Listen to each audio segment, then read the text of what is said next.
Yes, yes, yes! I love it when I don't have to go through the effort to clear the bus routes myself. Thank you. Okay, I mustn't. I shouldn't forget to. Come on, load, please. I shouldn't forget to like this. Okay. Come on. Why is it? Why isn't it showing? Okay. And then this thing got recommended to me. Like, I love this thumbnail. It's announcements, compilations, but it's co-pilations. Okay, I really need to get on with this video. Okay. Let's focus. Sorry. Oh my god, I brain farted. No. It's this one. It's this one. This is the correct number. Okay. I need to go. I need to go get the image. Where is this thing? Is this the image? Okay, I copy and paste this.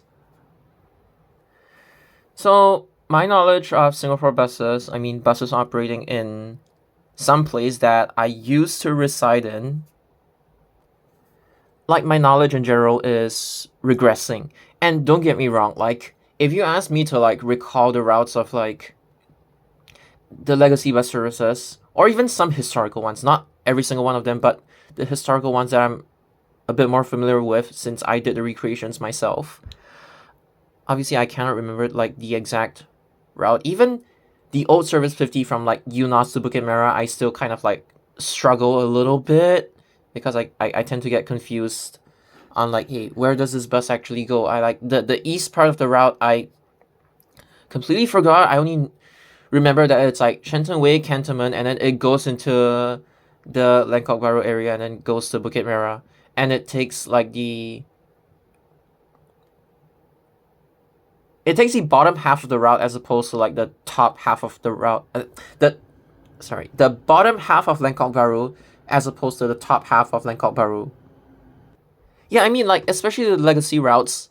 If you ask me to recall, I mean minus the Jurong Industrial Services, I could still recall them. At least like to 98 to 99% accuracy, I would say, if I were to be strict on myself. Like I have to remember every single detail. Like I still remember them.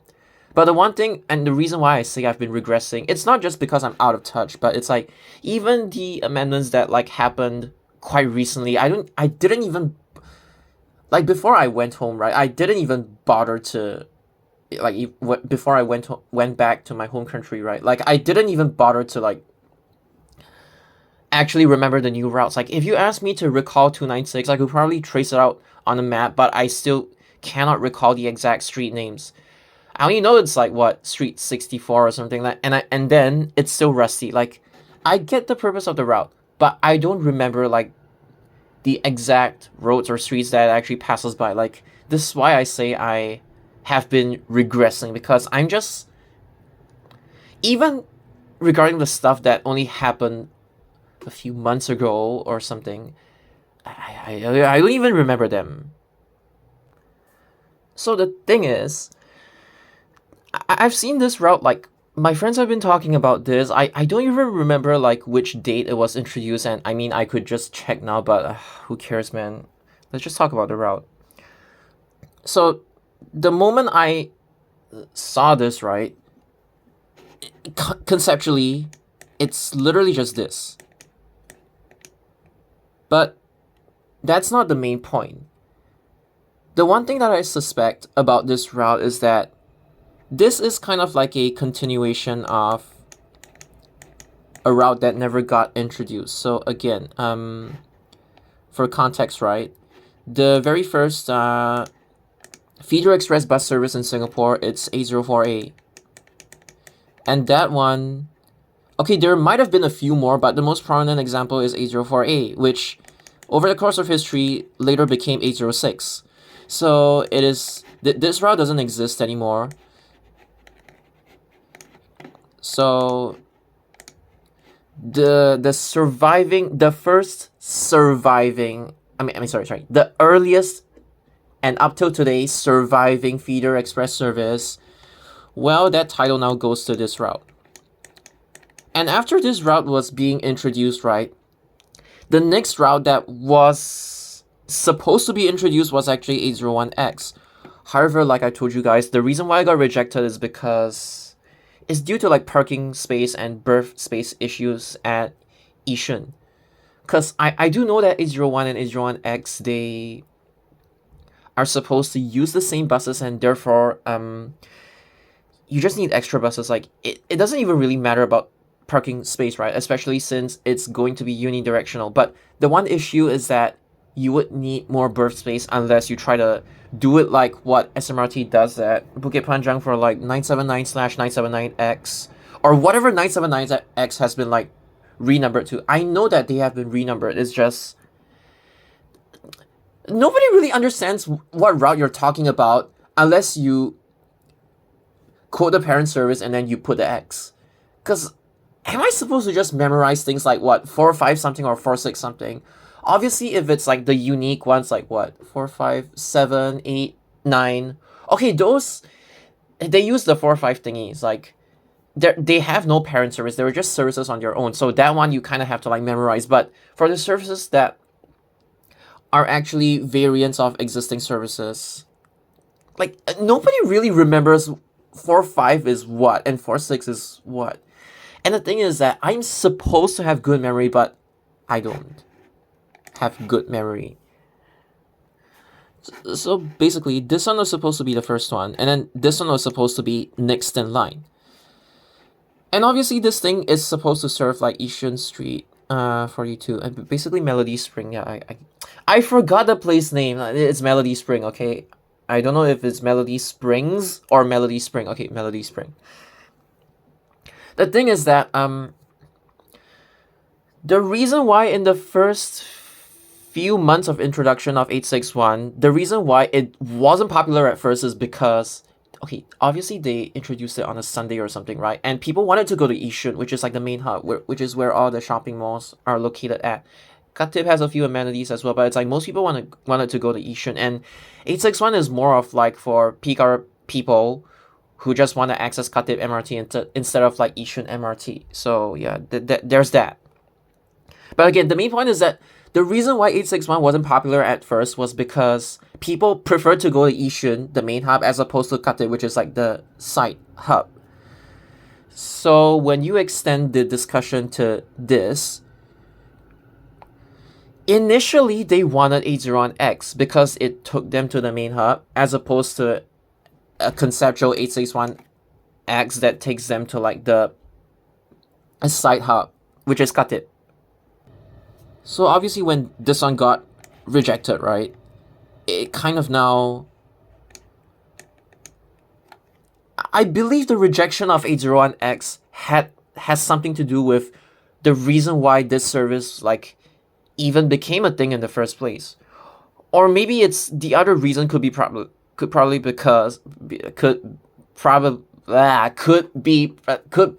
be oh my god, English. Could be because 861 probably doesn't have enough high capacity buses, and they just need something in the short term to like take away some demand. I mean, it's peak hour only, but yeah.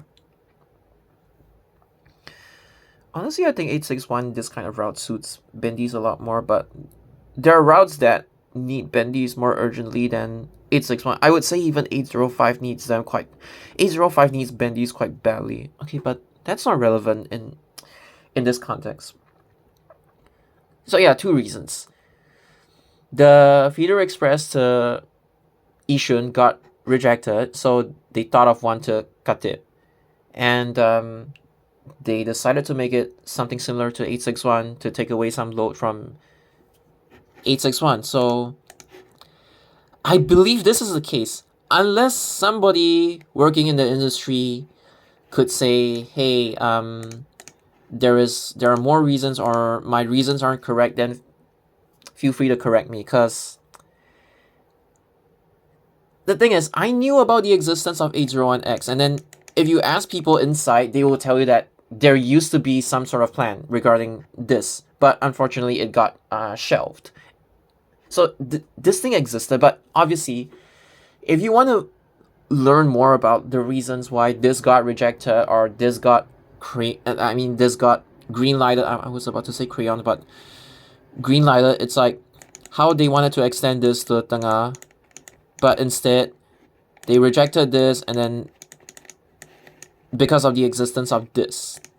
So yes, you gotta talk to people inside if you want to know the real reason why 861X, which is just this 461, was even like introduced in the first place. And I only remember this because my friends have been talking about it, like my friends in Singapore.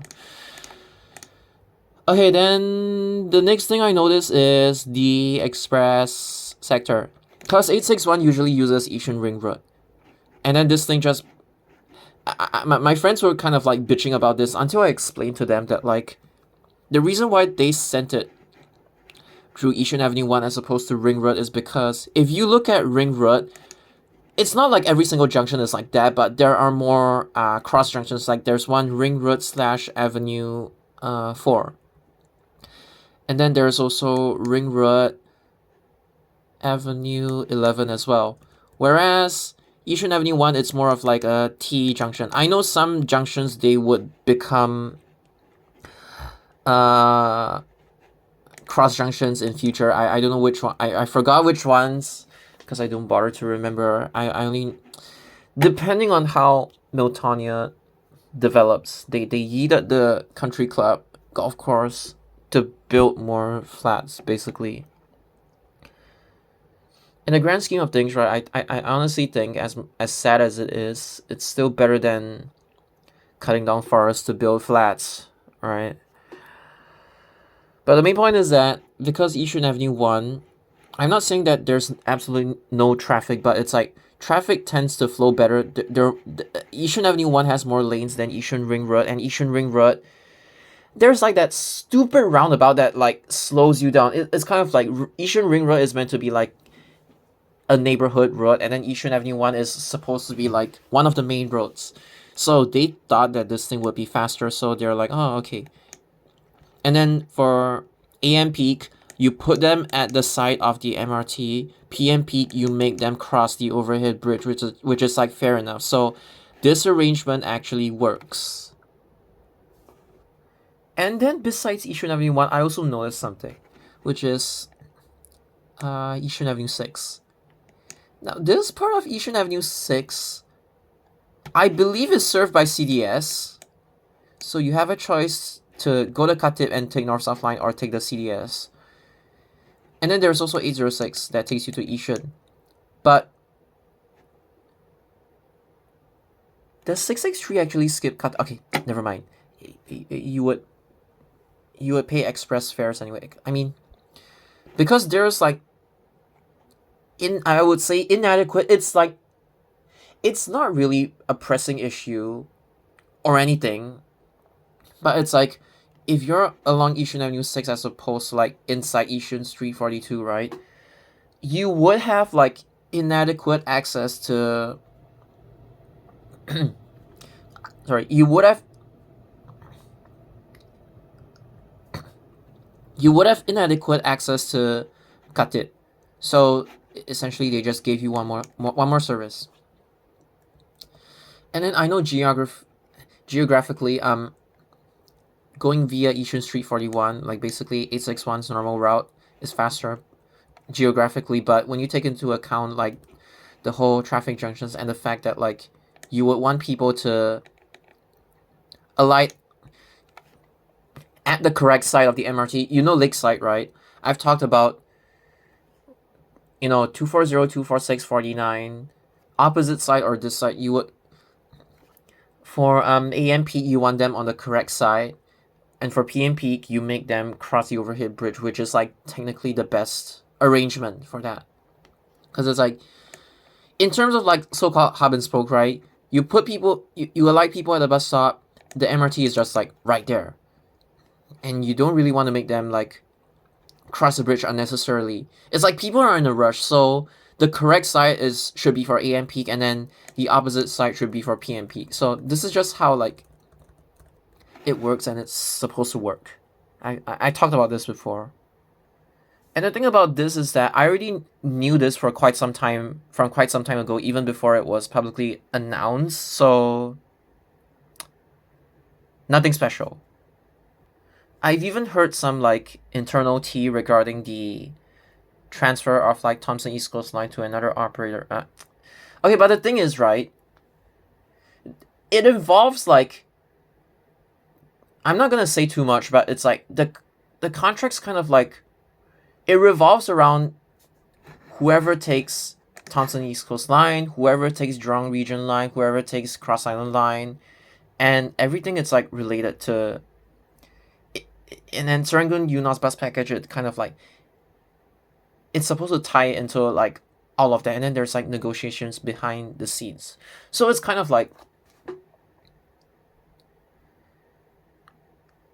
allegedly, right, there were SBS transit staff sent by LTA to meet up with SMRT to tell them that like, hey, SMRT would lose out in the next bid. Okay, without going into detail for obvious reasons, I don't know how it's gonna turn out, but depending on whether they want to give Thomson East Coast Line to another operator, right, they could still reverse the decision. But the main point that I want to bring about is that,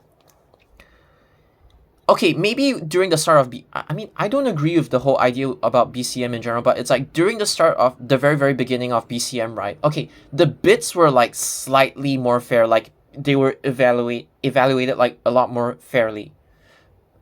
But then nowadays they aren't really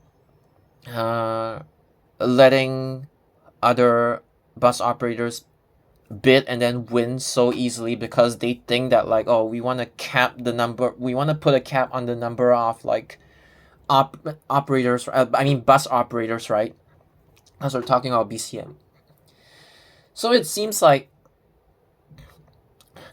they are on this like trajectory or like trend of like trying to balance out the numbers. Like one bus operator has like how many packages? It's so dumb, right? It's like, it also has implications on the whole single depot control, dual depot control. Like I even heard some things about like 58, 25, and then another bus service. What was it? 25, 58 plus 88 going over to Bedok North Depot as well. It's like they're going to be like dual control again. No, I forgot. Honestly, I forgot, but it's like, I've heard rumors about like some bus services being transferred over to Bedok North Bus Depot, but like, okay, that's not relevant. The relevant thing is that, yeah, I think the packages thing is dumb. But what I can understand is that they're like trying to say, one operator, you can take how many packages. They're trying to like even it out, balance it out, spread it out. I mean, even for somebody who disagrees with BCM, like I kind of know what they're trying to do. But my main point is that, whilst on paper, it looks like as if the bids are fair, and then usually they may or may not award it to the lowest bidder, right? It doesn't happen in every single case, but you see the whole SMRT lowballing twice, right? First for Soon Lee, and then now for Serangoon Eunos, right? It's actually more than that. Because I was told, right, that Serangoon Eunos wasn't actually awarded to the lowest bidder. Like, SMRT didn't win this time round because they lowballed. They won because of another reason. So how do I put it? It's like, the reason why bus packages are, it's like, you would think they try to award it to the lowest bidder or whoever gives them like the most promise or manages to, you know, wow them when it comes to like, oh, we promise this, we promise that, our audit is good, or stuff like that. And then even though I was like rather confident about SMRT keeping Galibatu, like Galibatu Bus Depot, because they passed the audit with flying colors or stuff like that.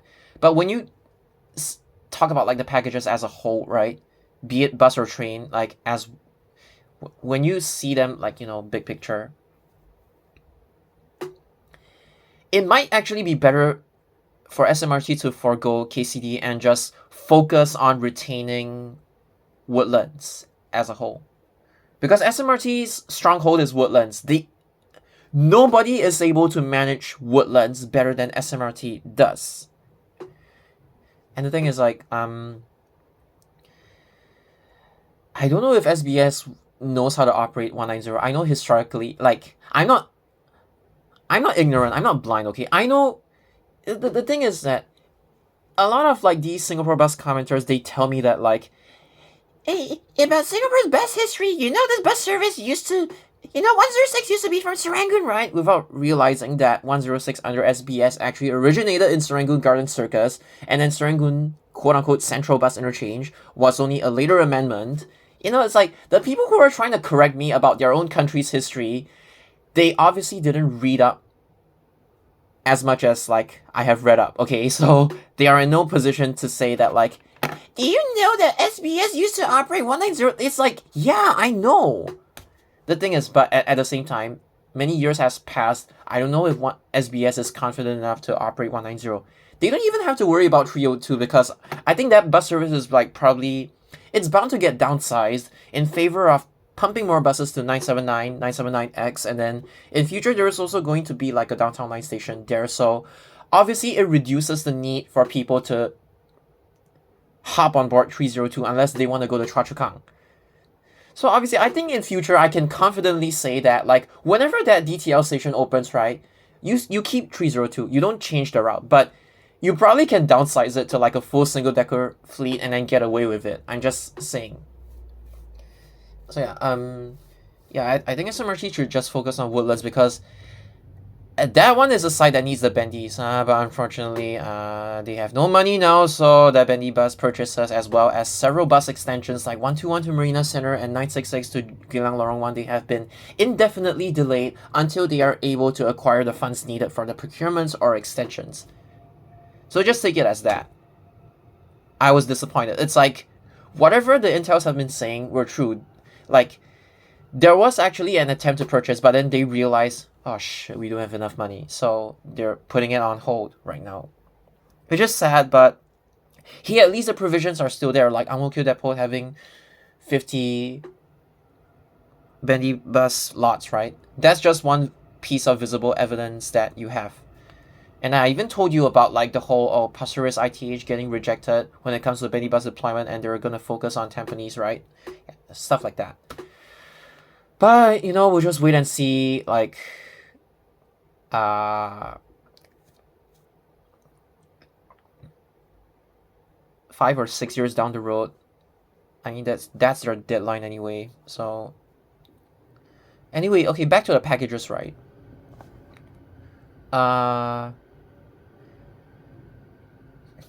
So it's not just about, like, you genuinely wowing them or the lowest bid. The awarding for BCM, it's actually rigged. Now, whether you agree with the rigging, whether it actually brings out more positive outcomes than negative outcomes, right? The matter of the fact is that the BCM packages, and don't get me wrong, I'm not against this, but it's like, my main message is to tell you that the BCM packages, the way they are being awarded, is actually pretty rigged.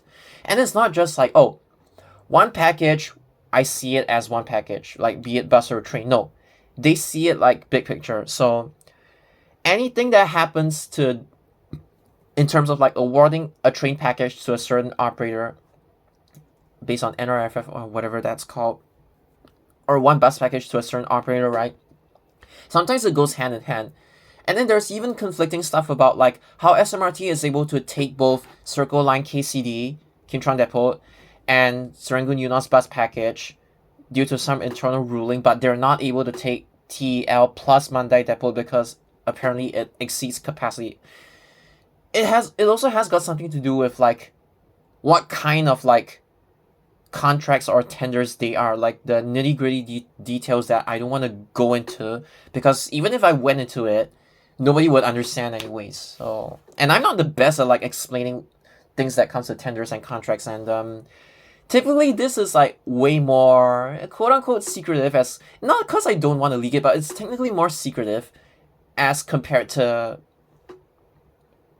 bus amendments in general. But yeah, The main point is that BCM's bus packages, right?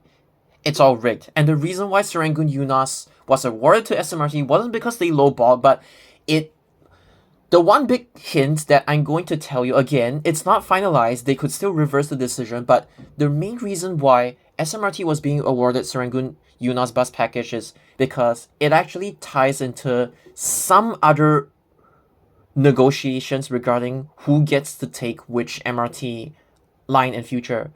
And the lines that are involved are TEL once the contract expires in 2028, TEL, JRL, Cross Island Line. Yeah. And then there was also this part about like LTA being I don't know what they want to. It's like if SBS takes JRL, SMRT takes CRL, and then what else? Who's gonna take STL? Okay, but it's like even though JRL is like technically, I know by Malaysian standards they are still considered like rail, but LTA says that no, we don't want LRT, we want full-fledged MRT, it's supposed to be MRT. But then they kind of flip-flopped again, they're saying, oh, we don't want SBS to admit that them taking JRL is like, SBS winning JRL under the new framework. They low-key don't want them to admit that like JRL is the first project that they'll be taking over, the first LRT line. They low-key do, it's like they don't want SBS to admit that like JRL is MRT instead of LRT, even though it's like by Malaysia's definition JRL is LRT, but LTA considers it MRT. Yet at the same time, LTA doesn't want SBS to admit that it's our first MRT line that they're gonna take over under the new framework or what. So it's like, it's LT, are you guys saying that JRL is actually an LRT or an MRT? But again, I don't think that's the correct explanation. I think there's something that's even deeper that even I still don't really understand. But yeah. So, okay, just ignore whatever I've said. I don't know what I don't know what I just said, but basically Serangoon UNOS, right? It ties into the MRT package rigged bidding per se. So SMRT in the next round, they would still bid, but out of courtesy. Probably they would just submit some bogus value or something. Just to look good on paper, but they knew that once they had the talks with SBS, they knew that they were not gonna win. Because LTA sent SBS to tell them about the news. Okay, but when I say SMRT is going to lose out in the next bid, right? It means that LTA gave it to them this round. But next round, they would definitely lose out. So even if you see SMRT's name on the bidding there, we all know that they're not going to win because there is already negotiations going on behind the scenes. And then, like I told you, it's not always a fair bid. There's some sort of like rigging packages. Whether you agree with it is one thing or not, but I'm just telling you the reason why the next bus package that is like up for grabs, up for tender, SMRT is not going to win that one. Not because they won Serangoon UNOS previously or because they lowballed, but due to the negotiations, they aren't going to win. Going on behind the scenes, they aren't going to win the next one. When I have more details and I have the green light to share, I'll probably share it with you. But again, this decision could still, they still have time to backtrack out of this if they don't want to proceed. But I'm just telling you that Thomson East Coast Line may have a change in operator if they actually decide to proceed with what they want to proceed. But then again, like the information that I have been receiving, it's quite... I haven't fully fact-checked it yet. So, yeah. It's not fake information that I've been pulling out of my ass or anything, but it's like... So essentially, if this were true, right? The operator that would be going to Changi Airport, right? I'm not saying about 2040s, like even 2028, the sector between Tanah Merah, the sector of Tanah Merah Expo Changi Airport, you might actually see SBS there. Or it's like 2040, right? From what station was it? Sungai Bedok, Laguna, and then T5, and then Changi Airport. that one, again, if they decide not to backtrack out of whatever I think is going to happen behind the scenes, right? You might actually see SBS. It's like SMRT, the whole Changi Airport line to Thomson East Coast line thingy, the Cal to Tel thingy, it might not even be under SMRT in the future. They spearheaded it, but in the future, who's gonna take over? SBS. If again, I wish I could sound more concrete, but like, it's not even something that's like set in stone yet. So yeah.